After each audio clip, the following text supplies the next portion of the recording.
All right, Buck. Our next story comes from KUOW.org. It's an NPR station. Washington drafting new rules so patrons can safely throw axes and drink alcohol. I can think of a lot of things that can be enhanced with perhaps drinking. I don't for myself, but I can think of a couple things where being intoxicated might enhance the experience. I can't see axe throwing being one of them.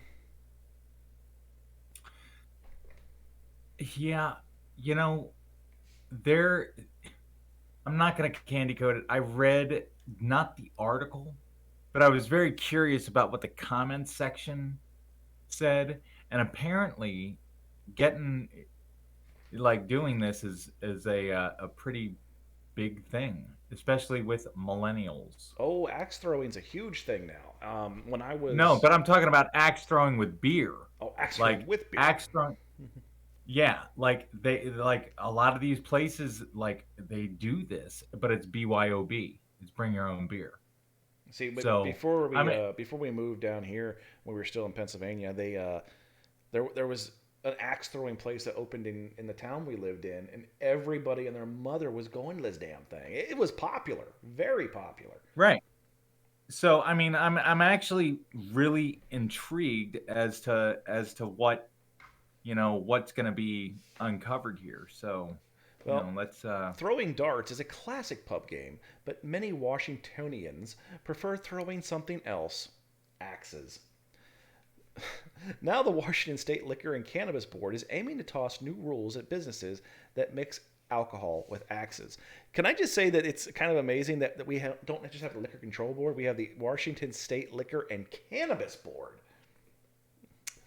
Uh, at its most recent meeting, the board set the process in motion for developing new rules for liquor license businesses that want to offer axe throwing as entertainment. For the record, I'm not a fan of axe throwing, said board chairman David Postman. Nevertheless, he voted to go through with the rulemaking process known as CR 101. In this inquiry phase, the board is considering new rules to address safety concerns when allowing this high risk activity. The CR 101 does not commit us to any action in the future. It allows the process to keep going and would not harm the timeline if, in fact, we were to end up going forward with this. Since 2018, the agency has been receiving liquor license applications from businesses that already offer axe throwing. Also, from liquor licensed drinking establishments that want to add to its attraction. Only one business in Washington currently offers axe throwing and serve alcohol. Blade and Timber in Seattle's Capitol Hill neighborhood opened in 2019, but didn't get approval to serve alcohol until this April. Owner Matt Basinger said his liquor application was denied twice. It took a lot of back and forth with the state, both sides reaching a settlement agreement. The goal was, how can we create systems and structures and safety nets that ensure the axe throwing and alcohol can go hand in hand and that it can be done safely? The board granted Basinger a liquor license for a year as a pilot program. As part of the settlement, Blade and Timber can only serve a max of 2 beers per customer. This settlement could be a blueprint for new rules being developed. A deal with safety while throwing axes and drinking alcohol. The Liquor and Cannabis Board is expected to take public comments in November. Of all the things, I can't. No, I no. Because I mean, what's I next? don't like this. No, not at all. I mean, what is next? We're gonna No, we're gonna serve mixed drinks at the shooting range. that's that's exactly what I was thinking. In all Like seriousness, this makes no sense. This is a recipe for disaster. And if you're a business person, you have to think about liability and you have to think about insurance. What insurance company is covering this freak? no, it's just and I can see like people's rationale. Oh well, it's only 2 beers. Blah blah. Blah. How many people drink more than 2 beers, and drive their fucking car? Here's the Hmm? other thing about that too. That's the thing. People are gonna come there after they've been at other bars, so they've already got their And pregame that's on. the thing. And also, I can speak for people that I know that are complete lightweights. And 2 beers, they all fucked up. Now, I rarely, like, I'm not against alcohol, but I don't drink very often. I really, really don't. I probably only had about 12 beers in the past 10 years. And if I were to drink 2 beers right now, I would be one of those lightweights.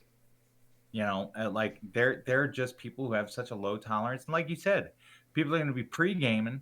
Like you can't like setting a limit. Yes, that's very responsible. And I like your attitude of, you know, mitigating risk and, preventing accidents and stuff like that. But see, you can't factor No, the human if you want element to into mitigate the risk and fucking prevent matrix. accidents, you don't serve alcohol at an axe throwing Right. competition. Come on. But that's what I'm saying. Like you can't factor out the human element of people. People are gonna drink before they get there, like you said. How about we just, go completely crazy and have a nice date while throwing axes, and we don't need to be reckless and add beer and alcohol into the equation. Or here's an We idea: can just go we throw your like a axes, micro throw. then go to the bar. Yeah. I mean, I like the idea of axe throwing. I don't think I could actually do it, but I could definitely, take some enjoyment, like living vicariously through others, and just kind of being there for participation medal. But if you're gonna be having beer involved, you can count me the fuck out, bro. See, Like that's that's I'm the just not thing. even Like gonna if go dip my toes in that pool. that's the whole thing. Like it's if you're gonna do something that is dangerous, fine. I'm for it. I do stupid shit all the time. But as soon as someone mixes alcohol into the mix, I'm kind of like noped out. I kind of just like, nah, I'm good. I was offered a ride to a show a couple months ago, and I just had a feeling I wouldn't want to go with them. So I took my own car and I got there. We had an enjoyable night. But when we got to the hotel and they were unloading their car for the valet, there was those white claw cans all over the van, and it's like, okay, I know how this trip went. I'm thankful I wasn't in the van.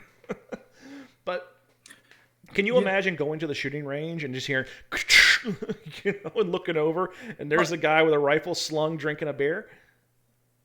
Well, that would freak me out. But I mean, like, let's even dumb it down. Like, we've gone to the most extreme comparison of guns and beer. Let's dumb it down to something that we actually have witnessed happen in the wild of society here, which is darts and beer. Okay, extremely good time. In certain times have been known to throw back a couple of beers at a dartboard too.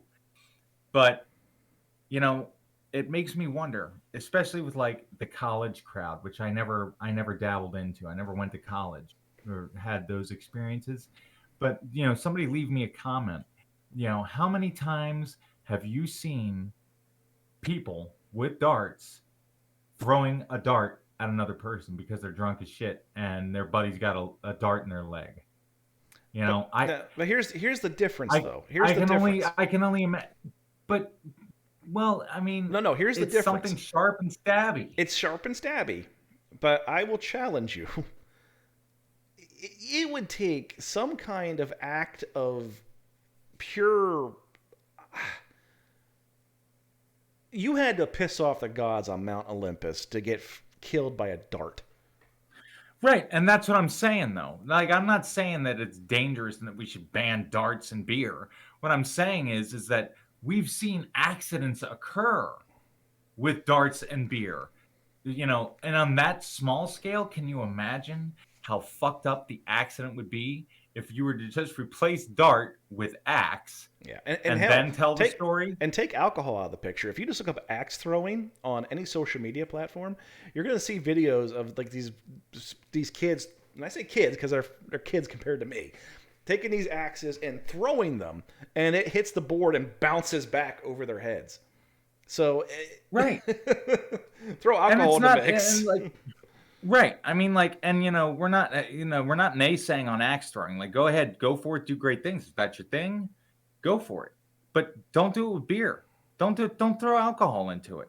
Like it's already enough of a thrill to be throwing something sharp and deadly at a log. Like you can or a target or whatever you're throwing the axe at. It's already like you're doing it for the thrill, period. Like that's what you're doing it for. It's the experience. Why do you need to you don't need to enhance it with alcohol. Like I just I don't know.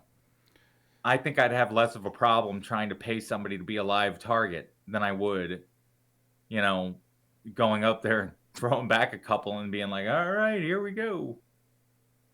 Well, I'm just yeah, I mean it's definitely a thing. So, Buck, we just received a story, literally just received a story. It came through on my phone from a friend of the show, Blue Duck Gold Duck. This is being reported by the New York Times. Monkeys escape after truck crashes on Pennsylvania highway. no. A pickup truck with an enclosed trailer full of 100 monkeys collided with a dump truck. 4 escaped, 1 remains missing. Jamie Labar was working at the front desk at the Super 8 Motel in Montour County, Pennsylvania, on Friday when she heard there had been a crash on the highway nearby. She thought it was just another car accident because there's always accidents there. But it was not just another accident. The Pennsylvania State Police said that a pickup truck with an enclosed trailer full of 100 monkeys had collided with a dump truck and that 4 of the monkeys had escaped. The monkeys, which are often used in scientific research, can cost up to $10,000 each, had been on their way to a lab in Florida when the crash happened about 3:20 p.m. on Route 54 near Interstate 80 in Montour County, about 150 miles northwest of Philadelphia. No people were hurt, but troopers and the state wildlife officials responded to search for the monkeys as as it intensified in the evening hours. A state police helicopter was also put on standby, but had not been deployed for aerial reconnaissance. Anyone that sees or locates the monkey is asked not to approach or attempt to catch or come in contact with the monkey. These monkeys were in such high demand for coronavirus vaccine research at the beginning of the pandemic that some scientists were talking about the need to create a strategic monkey reserve, an emergency stockpile similar to those maintained by the U.S. government for oil and grain. With the reddish brown coats and pink whiskered faces, the monkeys also are known as crab eating or long tailed, I can't pronounce that, are known for using their hands to grab food from burrows and can live up to 30 years in captivity. Oh my lord. It goes on and on about the monkeys for a while. Can you just imagine seeing a car accident, all of a sudden monkeys come spewing out? That you know what? I wouldn't have believed it if somebody had not told me that without like a news article attached to it. I'd have been like, no fucking way. I'd have been like monkeys in a truck. Like, and we're just talking like a pickup truck, right? No, it's an enclosed trailer. It had 100 monkeys in it, dude. That's a lot of monkey. Right, but it was on an enclosed trailer on the back of a pickup truck is what I thought it said. I don't think it said pickup. It doesn't matter. It doesn't matter. That's a long freaking haul. They're in Pennsylvania, and 100 monkeys in the back of this truck are making it down to Florida. Like, wow. I know. I'm not sitting here to like animal rightsing people, but I mean, that's a long trip. That's a lot of monkeying around. That's a lot of shit that can go wrong, and that's a lot of road to cover. Wow. I mean, I'm just. What are you doing? Like, I've seen a lot of weird stuff. Like, I've been sitting in a church parking lot one time, and I looked outside my car window, and there was a goddamn peacock walking by my car, and it's like, oh, that's something you don't see every day.